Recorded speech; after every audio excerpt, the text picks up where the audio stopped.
All right. We got the #1 Latino CEO. Oh, fuck. I fucked that up already. Did we just get the CEO of the #1 team, all Latino team in San Diego? You bet your ass we did. What's up, guys? I'm Chris Dietz, one of the hosts of Realest podcast, here with the co-owner. What's going on, guys? My name is Carlos. A lot of you guys know me as the Realest Realtor. So I'm very happy to be here today. We're doing something a little bit different. And normally I'm up here as one of the hosts or the co-hosts. Not today, but buddy. Today, Chris wanted to turn it up and change it up a bit. So, well, I think there's just a lot of people that don't know what you're doing. They don't know how you're doing it. They don't know where it's going. You got a billboard up in San Diego like that. There's a lot of shit going on that needs to be talked about.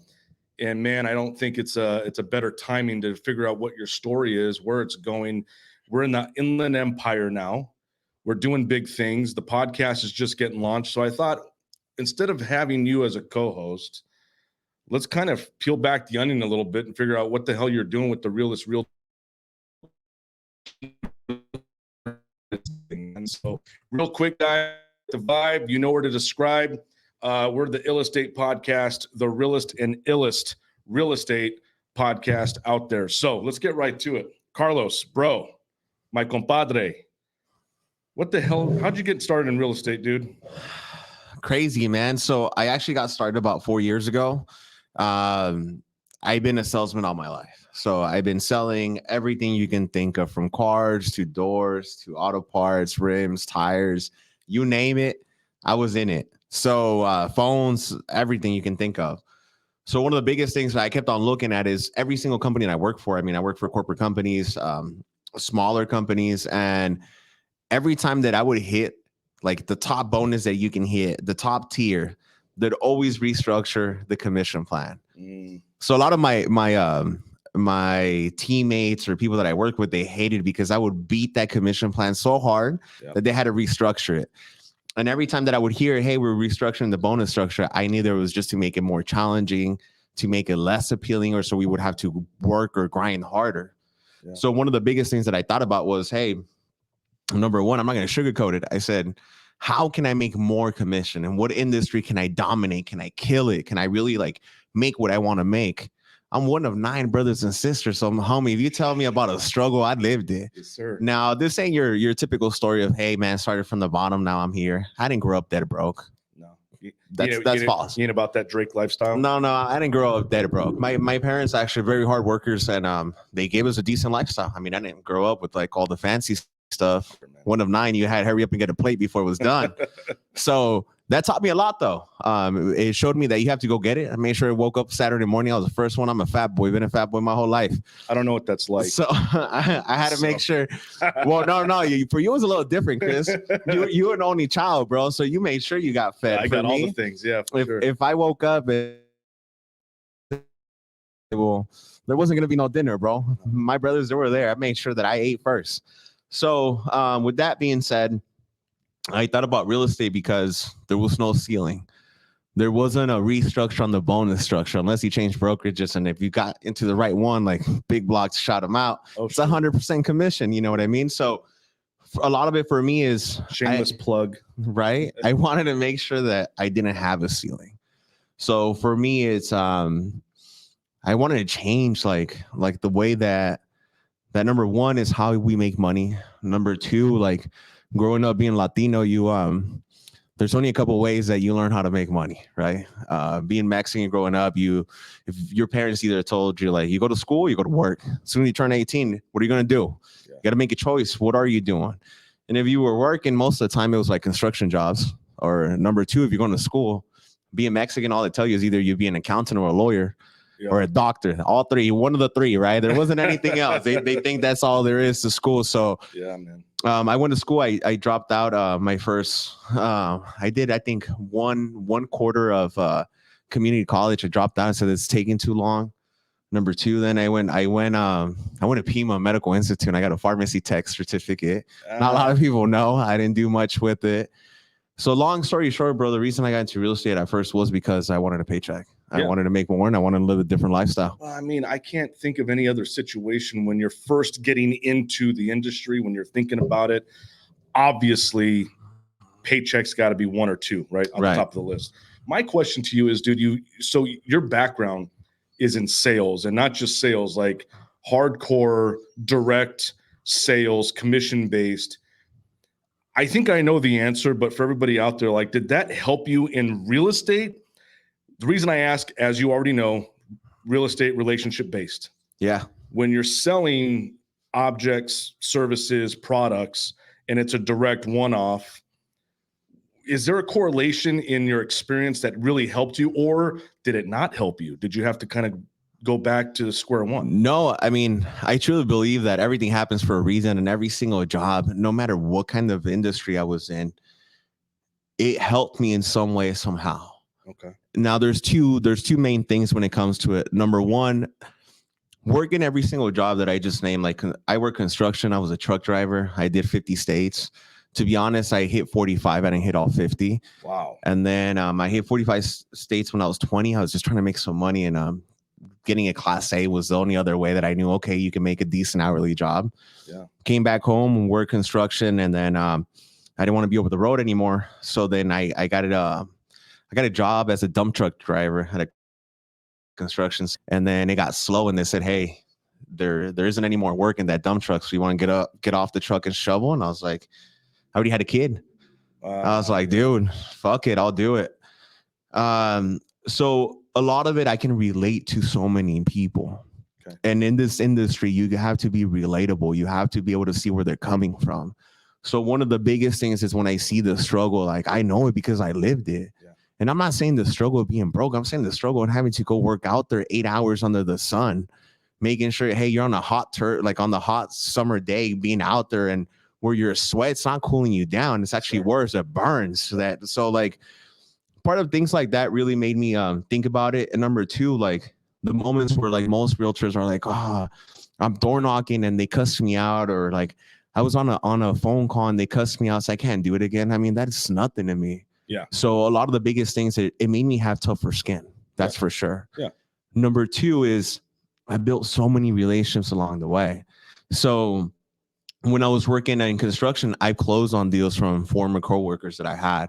And then number two is when I was working retail, I was able to do the customer service. Yeah. So when things got challenging, I was a manager at a lot of different locations for retail. So I knew how to handle situations. That taught me a lot. And then not only that is I noticed that no matter what you do, customer service is key. Yeah. 100%. So then being able to be that guy, like my reviews are great if you look me up. But on top of that, like I handled everything the same. I was always the plug. I was always that guy. Yeah. So like no matter what industry, I took care of people first. Right. And as long as you put people first before anything, it doesn't matter what industry you're in, you're going to dominate it every time. So let me stop you there, man, because, okay, the grind that real estate takes was not new to you. You had that mentality going in. So it wasn't exactly something you had to learn.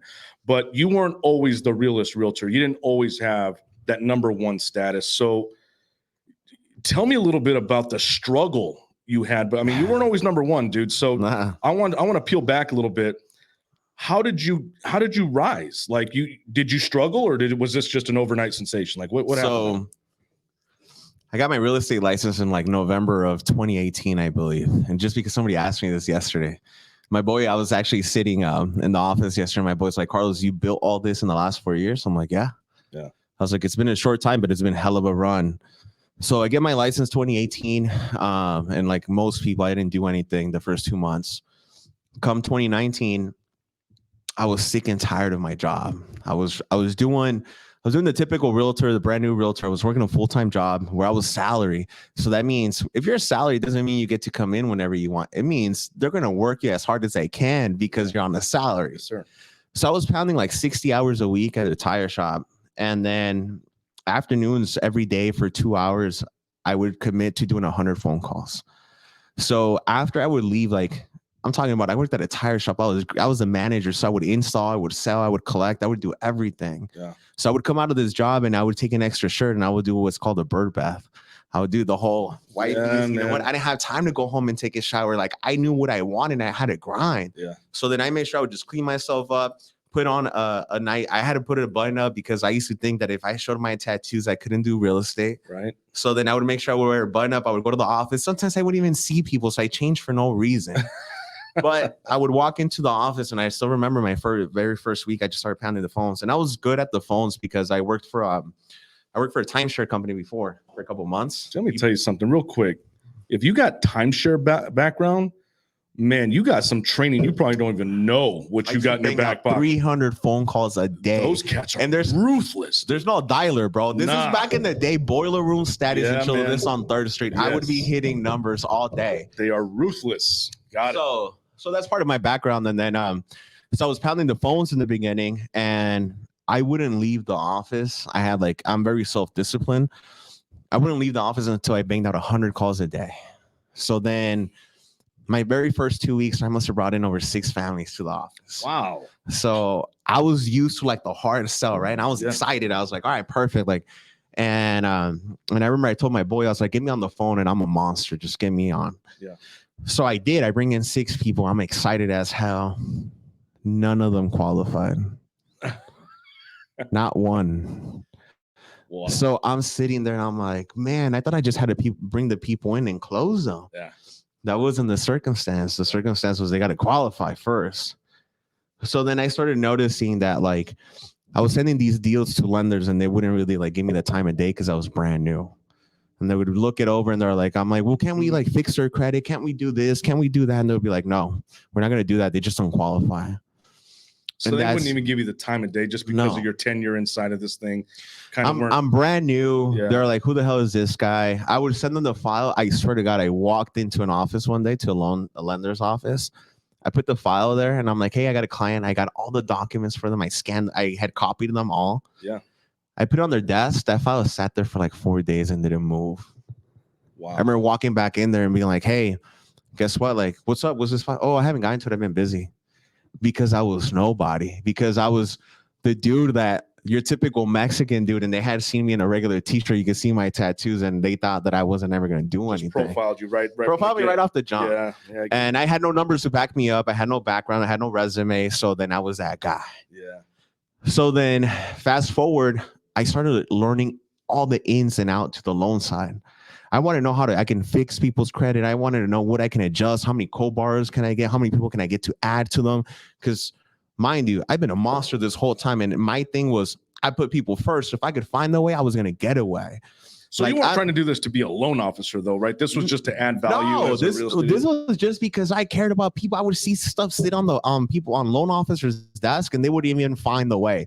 They were looking for the cookie cutters to make a paycheck today. Yeah. And when people came in, the biggest difference was this: people would come in and tell me their stories, and I lived a lot of those struggles. I didn't grow up broke. But I grew up in the struggle. I grew up grinding. I knew what it took in order for you to move up in life. Yeah. So when people come in and tell me their story, guess what? I can relate to it. So I cared. And if there was a way that I can help them, that's what I cared about. Mm-hmm. I wanted to see I could do my part because a lot of the times all you need is somebody to point you in the right direction. And there's so many realtors out there that won't do that because they're looking for a paycheck only. So you went from getting into real estate from paycheck, like let's be honest, that's what I went in there for in the beginning. And very quickly you realized that there was a bigger picture here. It was actually lifting up not just people but your community specifically because you were able to relate to them. Man, that's 100%. So explain to me a little bit more, like before we get to the successful Carlos, right? Like let's continue on that rise. How did you get to that place? One was qualifying, you were struggling with loan officers giving you the time of day. How did you get that first deal, and then where did that take you? So then I remember I was calling around, right? I called a couple phone calls, and I'm on the phone and I'm dialing, and finally I call this number, and the guy picks up, and I'm like, hey, you know what? My name is Carlos. I'm calling for so company, and I'm looking to see if you're looking to buy a home. And he goes, no, I'm not actually looking to buy. I've been thinking about selling. Dude, my heart dropped. I'm like, a listing? That's what every realtor dreams of, right? Yes, sir. And I'm like, perfect. I was like, I'd love to show you what your home is worth. I can give you free market value analysis, let you know what it's actually worth. And I started going down all the bullet points, right? And then he gives me the address. I still remember till this day, 654, and I'm not going to say the full address, but it's in El Cajon. Okay. And then I'm like, dude, I've been here before. Like certain things, like I had pretty good memory. And I'm like, I know this address. I pop it up on Google, tells me his name. And I'm like, do you have a son that's his name is so-and-so, just like yours? And he goes, yeah, I do. I'm like, I've been to your house before. I partied at this guy's house. I was like, I've been here before. I partied at this house. And I'm like, I know your son. I was like, me and your son went to school together. Nice. So I was trying to build that connection. And I'm like, and I have a pretty good background. Like I've never done anybody dirty. So if he went and asked his sons, like, we're good. Yeah, that's good. So long story short, I get the listing appointment. I get there and boy, this home needed some work. Wow. So then I'm like, all right. So then From all the partying that you did, you crashed the joint. Honestly, now you gotta fix it back up. The house, you could tell we partied in because there was still modelos all over the place. There was like a bunch of things there. And I mean, honestly, like it was just a party house. Like you could tell it was family living there, but there was 3 different families in this house. It had 2 different studios that were converted with no permits. And then the particular home needed a lot of work. Let me just give you like, so you kind of see where I'm at. Yeah. It had a van that hadn't been moved in years with a broken window. And then it had a washer and dryer that didn't work sitting in the front yard. So you had the yard trophies. It had a coach. Yeah. I mean, it had a couch on the side. Yeah. Boy. And then it's like in September or October, I believe. And it already had Christmas lights from the years prior. And there was those big ones that looked like chiles. Well, red, green. Hey, so if you stay ready, you got to get ready. Yeah. That's what I tell people when they put the lights on. So long story short, I get the listing, bro. I take pictures and I try to prep them. I give them the advice like, hey, this is what I recommend you do before pictures. Yeah. When I show up picture days, the house looks the same. So then I put it on the market with those pictures. It doesn't sell right away. Right. So then I go back, I clean it up. I don't even ask them this time. I take off the Christmas lights myself.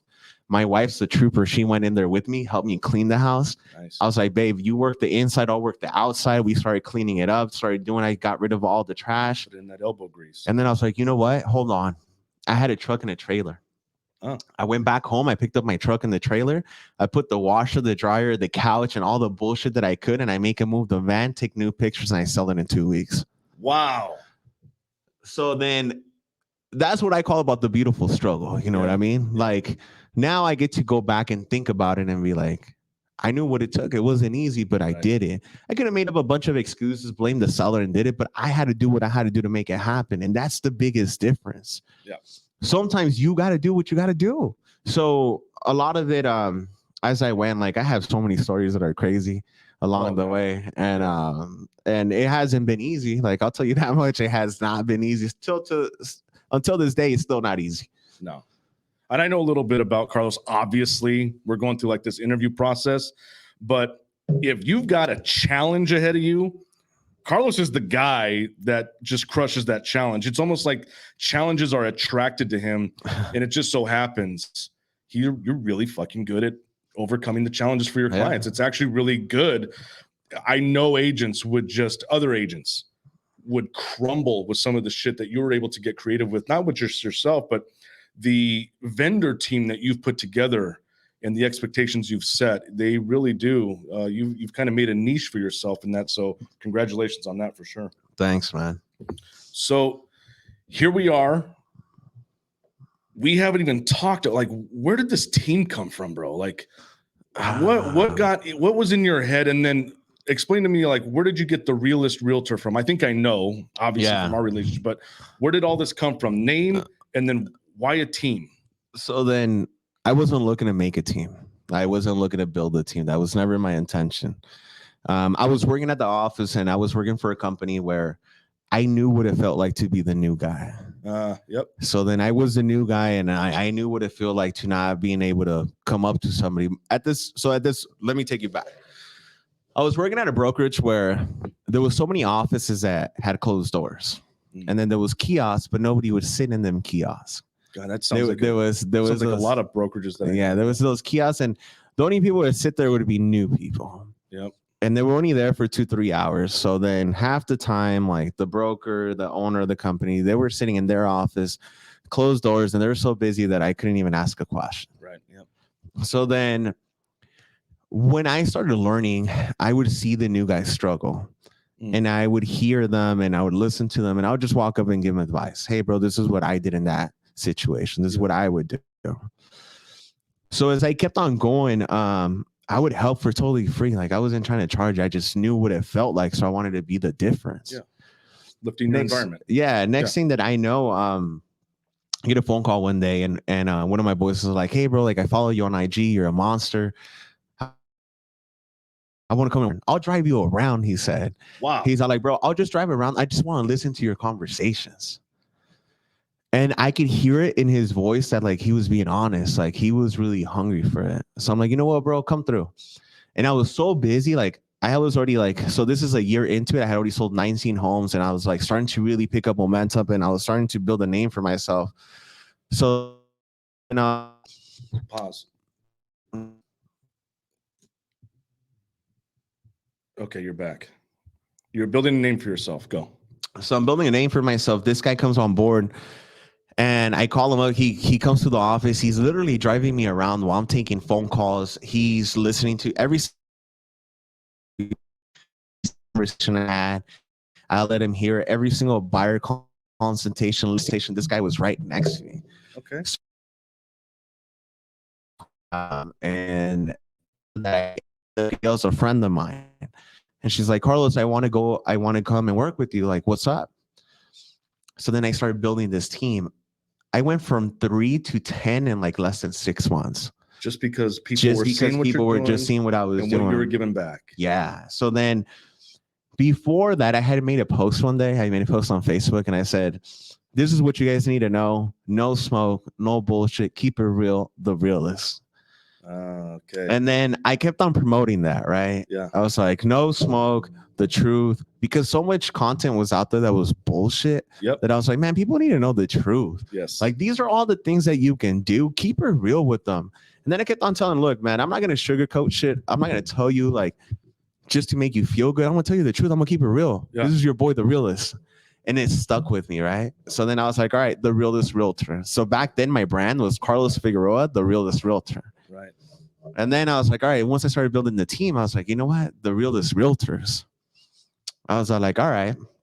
And then I came up with the name, the Realest Realtors, and I kept on seeing all the logos and I was like fighting with logos, right? I'm like, man, every single logo that I see has the 2 R's. I was thinking Realest Realtors, and I was like, the double R. I thought about the Rolls Royce.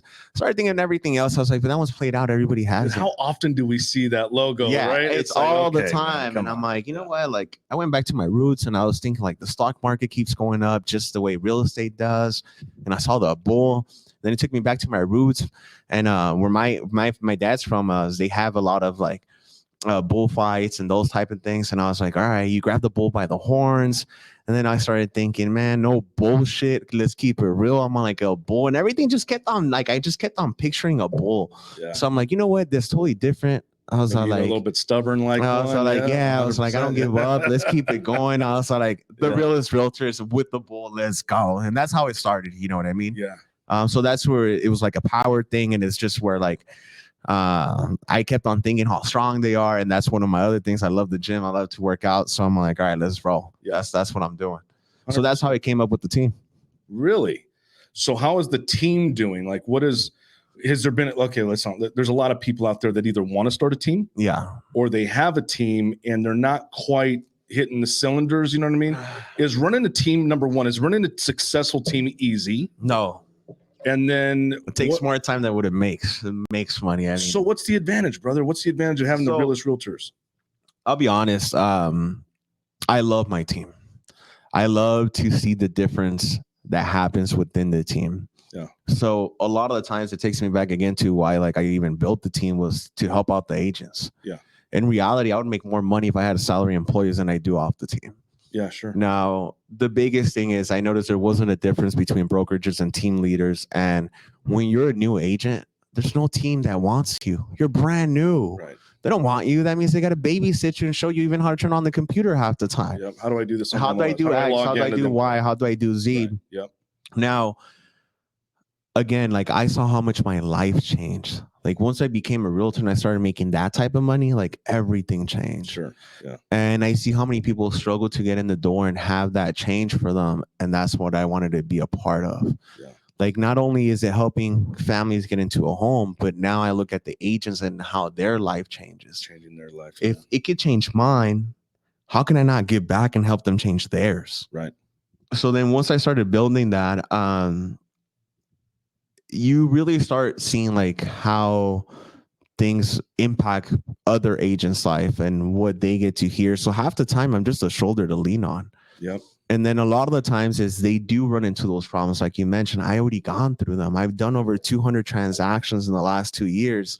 So most of the things they talk about, I've already seen done or know what to do or how they can not get into it. So I try to help them out as much as I can for them to not run in the same situations that I did. Yep. And then once they do, because of course, you're going to fuck up. Like, it's part of it. You're going to. If you're not failing, you're not trying. Yeah. Right? So then I'm there for that support. And I just remember when I was living through it, like, I would lose sleep. Yeah, man. I would be so stressed out. I mean, I have white hairs and I'm only 32. So it's part of it. And I wanted to make sure that I was there for them. And then once I started building the team, just holding accountability. Most of the time, if you think about it, most people work a 9 to 5. Right.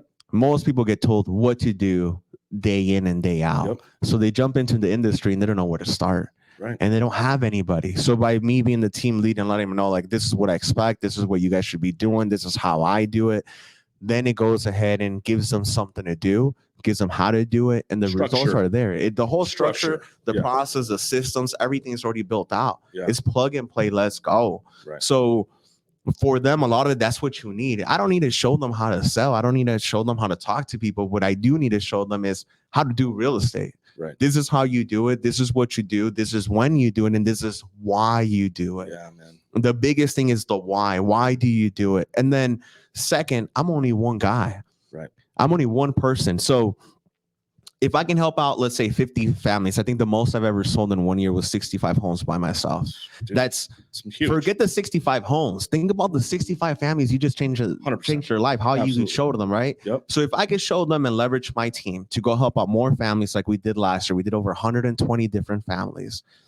That's 120 families that we helped and impacted. Yep. 120 families that maybe if they went somewhere else, somebody wasn't going to help them fix their credit. Somebody wasn't going to look for the right loan for them. Right, somebody wasn't going to point them in the right direction. We don't do the work. We just guide them. Right. So by having a massive team, I'm able to help out more families. And that's what I'm looking for. It ain't the paycheck anymore. The money just comes. You do the right thing. The money just flows.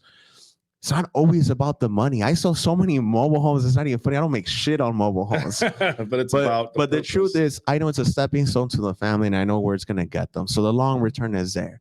And when I see them people's faces, when I give them the keys, when I see the little kids come into their home and get their own room, I'm one of 9. I didn't have my own room for a hot one. Yeah. That's what's fulfilling. When I see the kids, when you see those testimonials, those are real life. I don't pay nobody to do a testimonial. That's the truth. Right.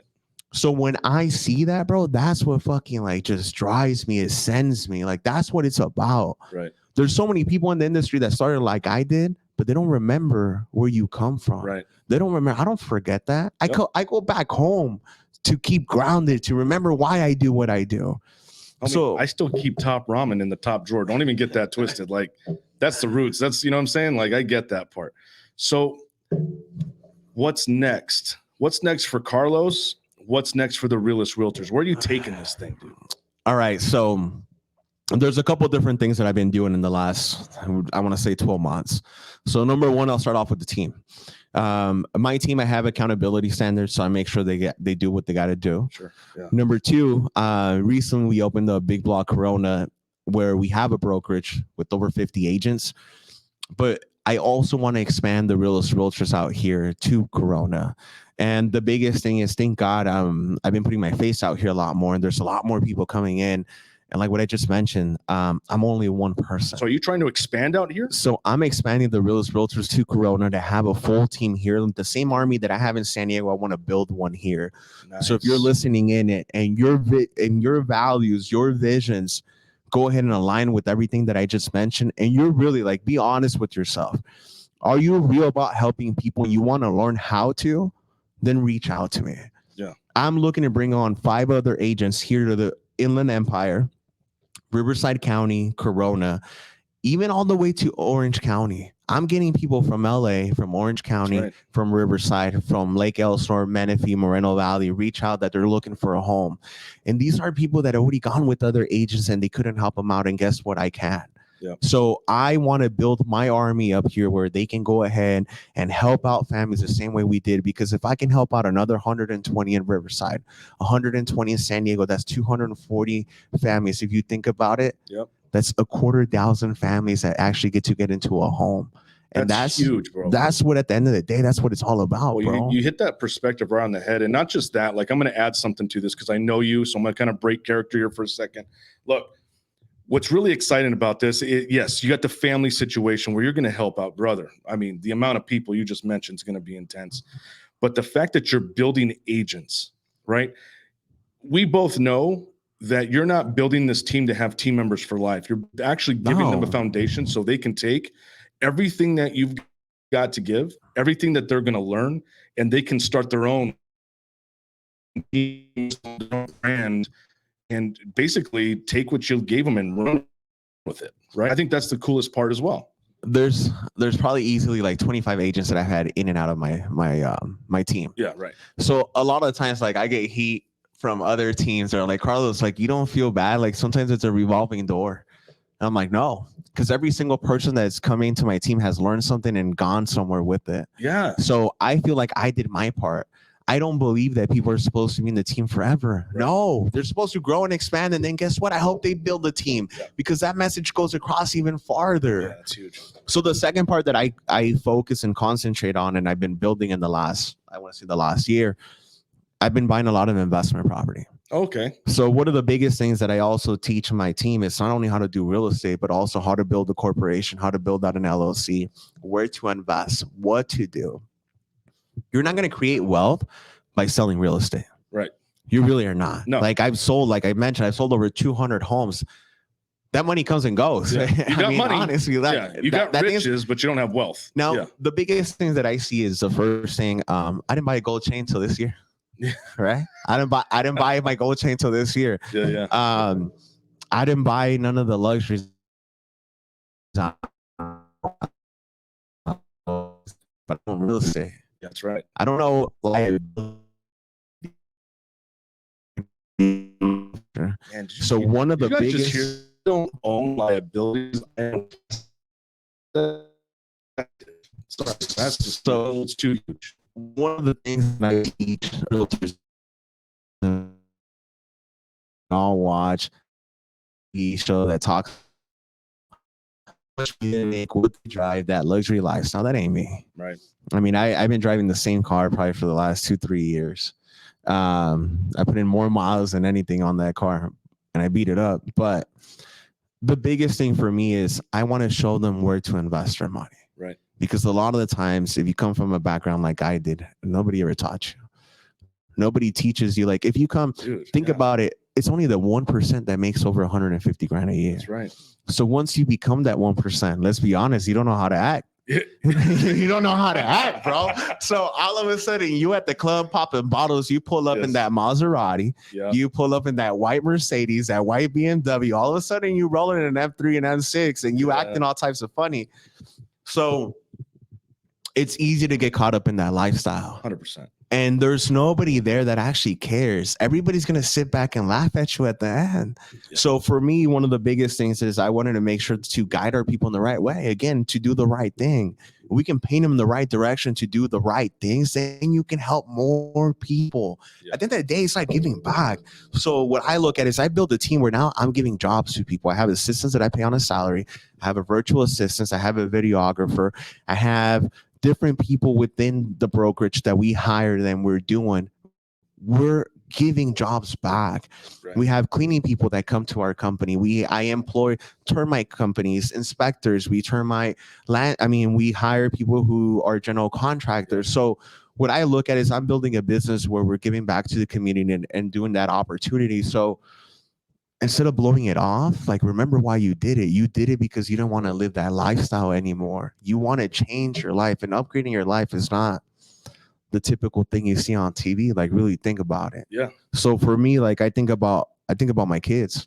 Yep. I think about, okay, I'm doing all these things. I have the opportunity. That's what people don't get. You have an opportunity now to do it. Run with it. You before you get your license, all you can think is if I want to get my real estate license and I'm gonna stick to that business and I'm gonna run with it. Yep. Then they get it, they make a paycheck or two, goes to vacation mode. I want to live the best life, and they forget. Yeah, man. You get the chance to do it, run with it. So for me right now, what I've been building on, I've been buying investment properties outside of state. And I'll be honest with you, the reason why I buy out of state is because it's cheaper. So then I did a flip here in San Diego. I'm currently in contract for a duplex, another SFR. I have like 6 different properties in Ohio. I have some property in Arizona. So what I'm showcasing and what I'm like a big preacher about is make sure you practice what you preach. 100%. So I can't tell agents turn around and say invest your money wisely if I'm not. If you're not, yeah, it's the same thing. Like, how could you teach an agent how to own a house if you don't own one? Exactly. How do you teach an agent how to sell a house if you've never sold one? Here's what I love about what we're doing together. Shameless plug again. We're not just teaching agents how to sell real estate. We're teaching them how to build wealth so they don't have to sell for the rest of their lives. Correct. And that to me is something that's very, very important coming from a brokerage standpoint, because let's be honest, the majority of brokerages just want you to get into transactions for one reason, so that shit can come back to the house.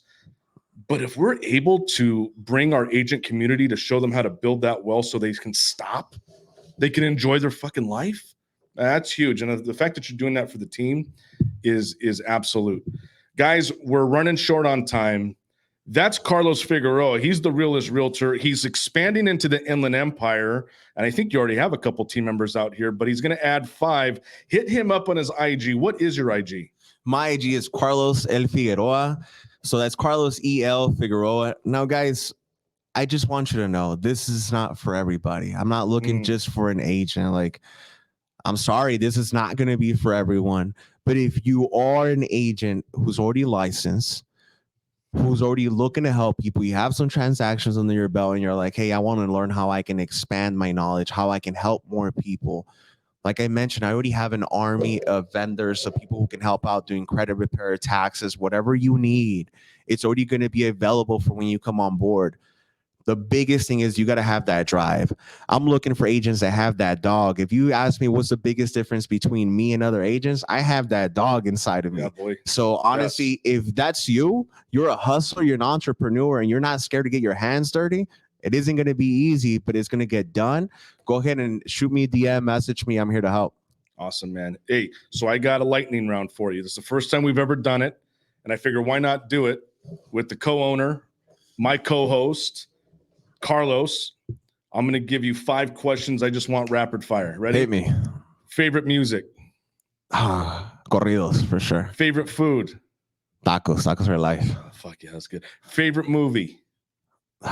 Friday. Ready for this one? Your favorite book? Ooh. Oh, man, I just got 9 feet from gold. 9 feet from gold. You heard it there first, guys. That's a little bit about Carlos. That's a little bit about the Realest Realtors. Oh, and by the way, we own a brokerage in the IE. If you ever guys want to come see us, come see about this podcast, book yourself, book this room, come check out Ill Estate. It's the Realest. It's the illest. And you get to hang out with the Realest Realtor, Carlos Figueroa. Come see about us. Carlos, take us out of here, homie. Let's go.